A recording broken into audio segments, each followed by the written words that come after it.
Welcome to the Insomnia Project. Sit back, relax, and listen as we have a calm conversation that's designed to help you find your way to sleep.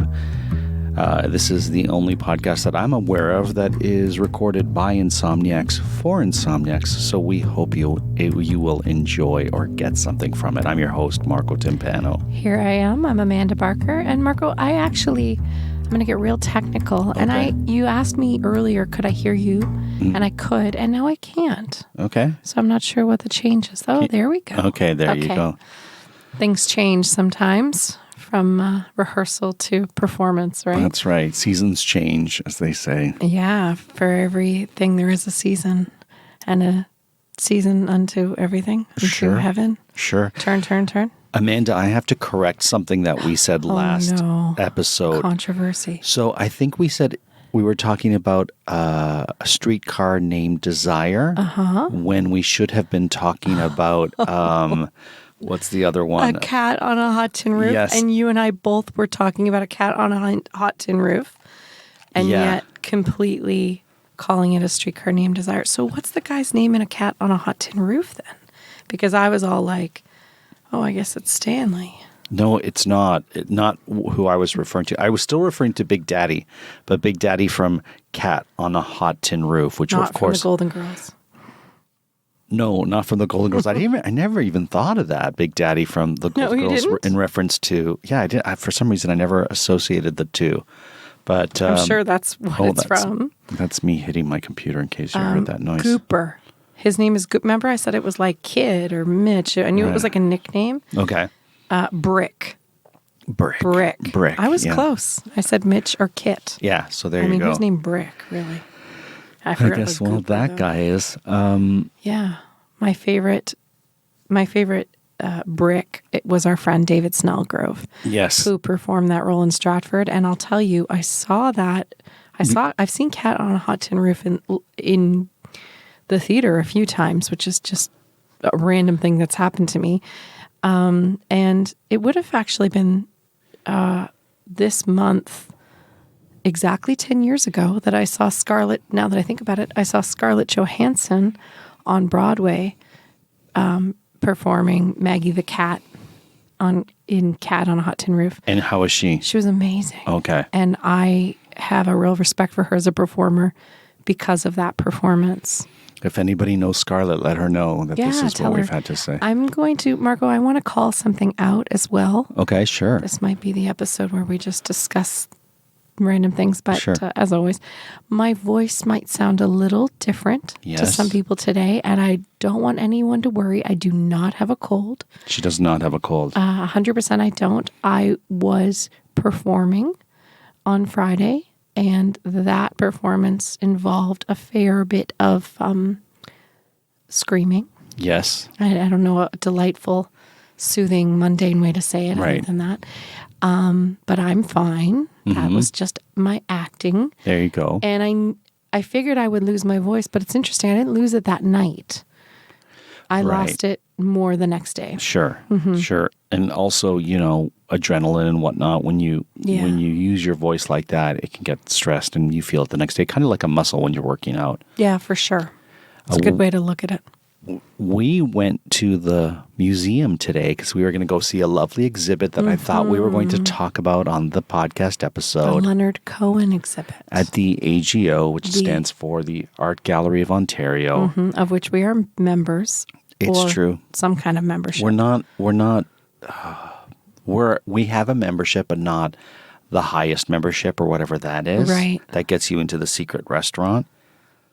There's this... Well, it's not a secret restaurant, but the restaurant that's attached to it. You need that membership. And we had that membership in the past. And we liked it. And we did. But this time we got this membership. We got a cheaper membership. It's true. Because we know that we're busy and we may not use it to the fullest extent. I think you can always upgrade it anyway. Yeah, of course you can. So I want to just address the secret restaurant. I should say we went to the AGO, but it's closed today, which is Monday when we're recording. So a really hot tip from those of us here, just check and see if things are open when you have big plans for a Monday morning. It's true. When you find you have a Monday morning off, which we did. Especially on a Monday. Yeah, exactly. So, my stomach is making a lot of noise. Oh, is that your stomach? Yeah. Okay. So I apologize. I just want to call it out, and I hope it's soothing for someone. I mean, the odd little growl isn't going to disturb too many people, Amanda. It's just fascinating because you don't think your stomach makes any noises, and then suddenly you're like, well, there's nothing else that could be. Fair enough. When you're in this little booth. Anyway, so the secret restaurant is the original home that was on that site, right? That's right. And they built sort of around it. Mm-hmm. So there's actually an old Victorian house embedded inside a very modern museum. Is that right to say? I would say they kept the structure of that home and built the museum sort of attached to it. Mm-hmm. Does that make sense? Versus around it. Yeah, they sort of sticks outside of it, I guess. Yeah. It's connected to it. It's connected to it. It would almost be the street behind the street that it's on. So what's interesting is where the Art Gallery of Ontario is in an area that was once known as the Ward in Toronto. And the Ward was where it's sort of, I guess for a better lack of description, sort of Midtown Toronto, what we would think of as Midtown. Okay. No? You're giving me Aren't we Midtown? Sure. I mean, I think our area was sort of the upper ward, really. Okay. I didn't know that. Yeah. But like where we are right now used to be a factory for skates. They made skates. Did you know that? Ice skates. I wasn't sure. I knew they made something, but I didn't know it was skates. I thought it was other things. It might have been the blades for the blades for ice skates, but I think it was the ice skates themselves. They made them where we're sitting right now. I totally believe you. I think there was a bigger demand in the 1900s, early 1900s for ice skates. Sure. But eventually the factory was discontinued for whatever reason, and then they built homes, and here we are. So the ward was a very diverse population of people who were new to Toronto. Right. So same as the tenements, the Lower East Side in New York, or anywhere in New York really, or Boston, you know, the communities around Boston, especially the north end of Boston. The ward was very well known for immigrants from Russia, immigrants from Poland, Italy. I'm trying to think of some other countries that were really heavily... There was Jewish... a lot of Jewish, from various countries at that time, at the turn of the century. I'm trying to think of some other people that the ward was known for. Less Portuguese, I think. Russian, Ukrainian, Poland, sure. So a lot of Eastern Bloc countries, but that wasn't the only. There were other countries represented, certainly. But those were I think at that time, a lot of Irish immigrants as well. And the ward was made up of sort of small, simple homes that people lived in when they were working in the factories. Downtown and the shops downtown kind of thing. So what's sad about our city is that a lot of that, some of that's still there, but a lot of it is no longer there, like so many cities. But our city in particular is sort of notorious for tearing down homes and building condos and not giving the interesting homes their due.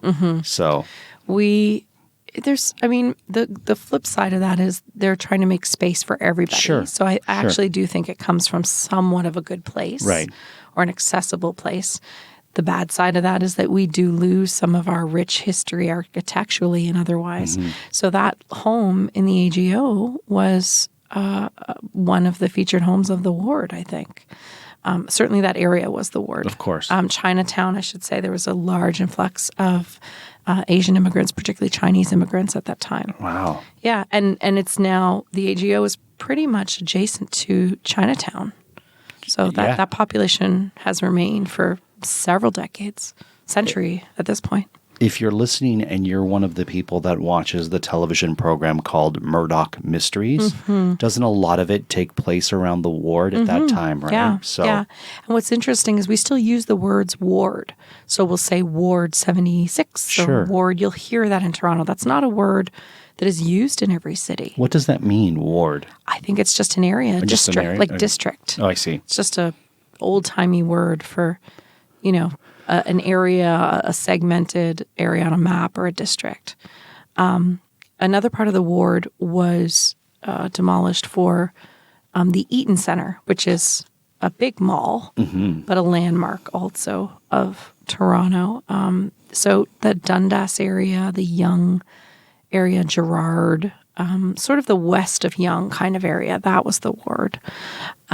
So there's still remnants of the ward today, and Sure. I think that's really fascinating. And so that's one of the really interesting remnants, for me anyway, of the ward in Toronto. It's just Wow, one of that's those fascinating. areas of the.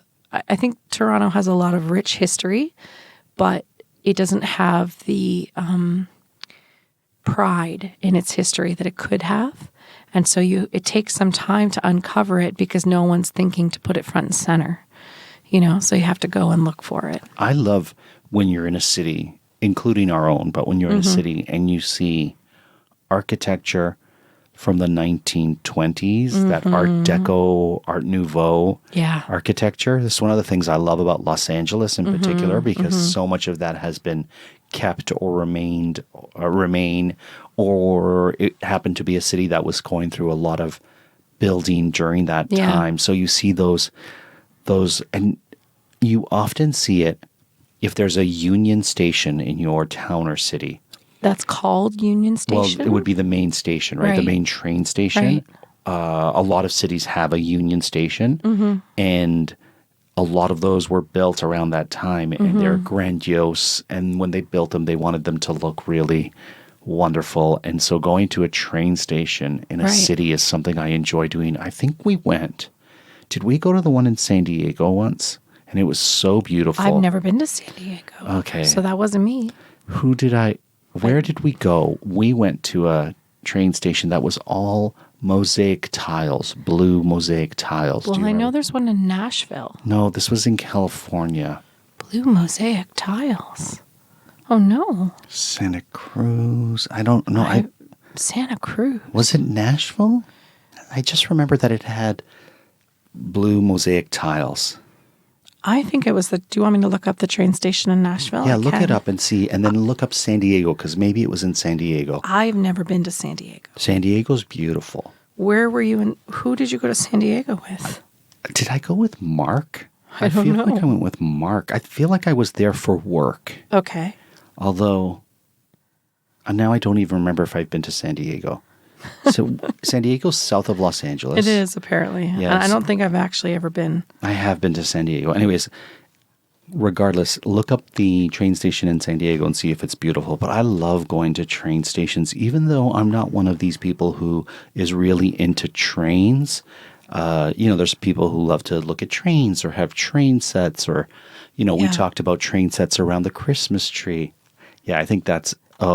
And that's Nashville. Oh, that's Nashville. That's a Union Station in Nashville. Okay. But we have been there and it's beautiful. Mm-hmm. So that's the one that Why did we go to the train station in Nashville? we were walking around, I think, Okay. downtown. And I've been there a few times because I also went there with Victor. I see. So I had one trip to Nashville without you, with my dear friend Victor. Victor, I almost want to just talk about Victor right now. Sure. I don't know if it's interesting for anyone, but he is an actor and director. Actually, he's more of a director now. I think he hung up his acting shoes or masks, whatever the expression is, and he moved to London, England. Now he is actually somebody who lived in the ward area Okay. of Toronto, and he is one of those people that was born and raised in Toronto, Right. specifically in the Ossington and Dundas area, which was still considered the ward, although Sure. a bit west Yeah. for the ward. But anyway, How far does the ward go? in my brain, it's like everywhere. But I think I thought the ward was just University, that little strip of University Ave. you want me to look that up. I think you should. While you're doing that, I'll talk about Victor. So Victor Okay. is a friend that I met through Amanda, And we were doing a play together with Victor. And it was a reenactment of a trial that took place 100 years ago in a courtroom in a city north of Toronto called Brampton. And so we were sort of, the play took the transcripts and sort of brought them to life. And I was the judge. So I was playing the judge. And I remember telling the director, who is also a friend of ours, who said, Marco, I really want you to play the judge. And I said to her, I said, look, I'm just coming off a really big show. I'm really exhausted. I don't know how much time I have to dedicate to this show. So you might want to pick someone else for the judge. And she's like, no, you're the only one. And I said, I just don't know if I can commit more lines to memory right now. And she said, you won't have to commit your lines to memory. You're the judge. You can sort of have them in front of you and kind of be familiar with them and then just go from there. And because I'm an improviser, I said, okay, I will do that. But because this was staged in the actual old courtroom, which is no longer used, and the audience sat in the seats that you would go if you went to a trial, I was there front and center. And I remember saying to our director, because some of the people got to sit where the jury would be. And I said to her, what if someone's cell phone rings? Because this play takes place 100 years ago in the 1900s or whatever it was, 1910s, 20s. There was no cell phones at that point. It's going to sort of break the illusion since the audience is sort of incorporated into the space. And she assured me that would not happen. And then a week before we were to go on, she's like, I expect everyone to be memorized. I expect this. I expect that. And I said, hang on a second. It was all lies. It was all lies. And sure enough, on one of the performances, Amanda, I don't know if you remember this, because Amanda was playing the busybody lady who was on the stand. It was one of many busybodies I've played in my career. You're a good busybody. I am. I'm the original busybody. Okay, the OG busybody. Yeah. So, of course, it was the most packed night on a Saturday. And in the jury section, which were the premium price tickets, someone's cell phone rings. Yeah. So But it kept going that and night. it kept going. I ignored it at kept first. ringing, and then she shut it off. It would ring again. It just Shut kept it ringing. off. And so I grabbed my gavel and I banged it on my gavel spot, whatever a judge the old calls it. gavel spot. You know, the old gavel spot. It's a great bar. And I said, would someone turn off their music box? Because I had to think, what would they have had back then? Sure, yeah. And so, which is very brilliant, actually. I didn't want to say, but you know, when you're hitting the gavel spot, you really have to think of what comes to mind. So, and this patron was kind of arguing with me, and I would have nothing of it because I'm the judge. So I had my stenographer go collect the music box, aka the cell phone, and take it out of the courtroom. Yeah, that's right. I forgot about that. And there are still people who will come up to me today and say, I remember that time you were a judge and you banged on your thing and you had that cell phone removed from the theater. That blasted music box. That music box. In my courtroom. That was, again, that was from the same sort of time, that courtroom in Brampton, which would have been a very much a farm community at that time. Sure.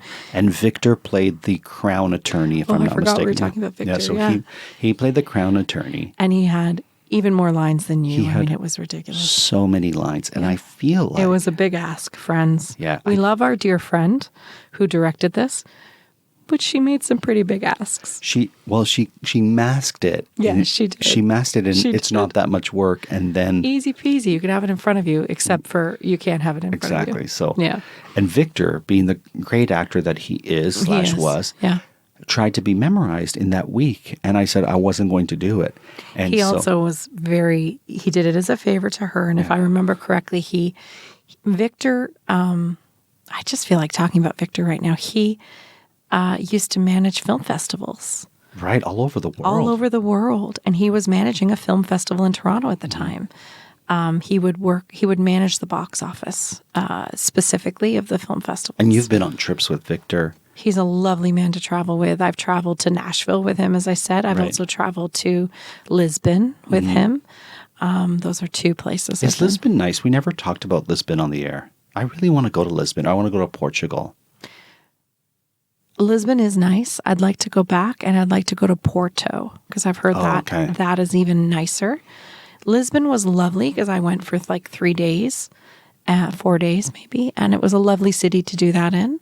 And when Amanda came back from Lisbon, we had to do Portuguese style tiles. I was very inspired by the tile of Portugal. You were inspired by Portugal for sure. It was in 2017, I think. Yeah. And my feet, we're both, our feet are on blue and brown tile right now. Planted and right now. And white tile.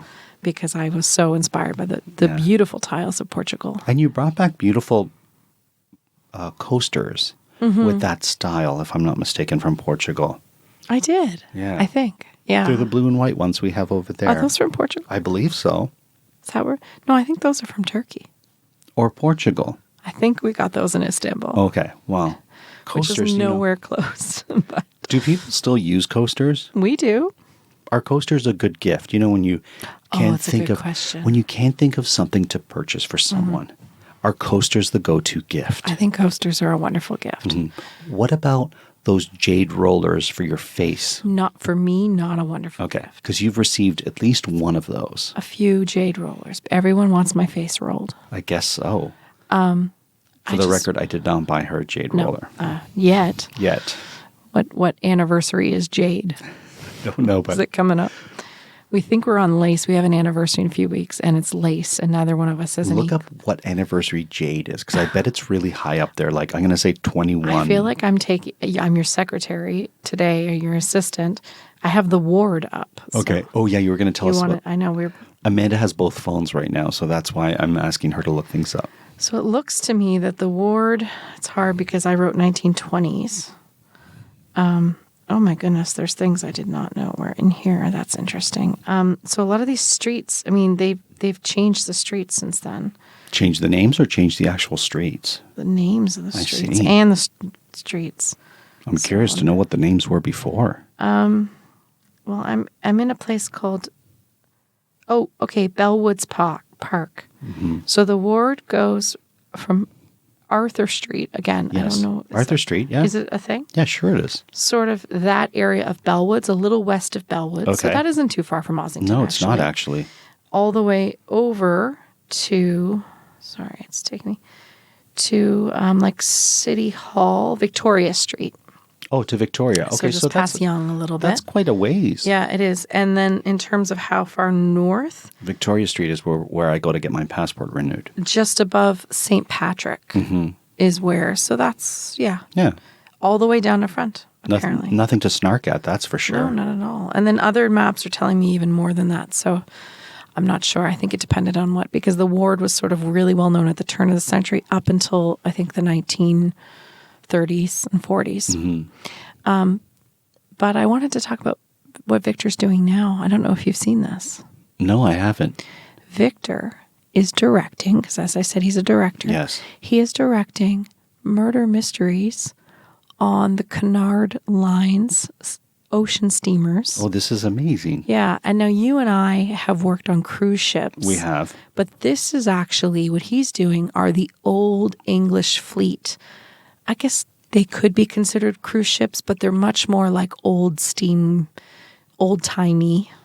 Sure. In the time of the war. If I had my gavel. When people came over. I'd hit my gavel spot. Old-timey sort of, I want to say steamboat ships, but I don't think it's quite that. But anyway, the Cunard Line, which is, by the way, the oldest of the cruise lines in the world. It was a rival to the White Star Line, which, of course, we all know from the Titanic was a White Star ship. Right. And I guess White Star didn't survive. But Cunard is still around. Wow. And I went through a phase in my life where I got very involved and interested in different ships. Sure. Ship companies. I was applying to work at all of them. It became a new dream for me. And I succeeded. I worked for Royal Caribbean, and then you and I worked for Norwegian much later.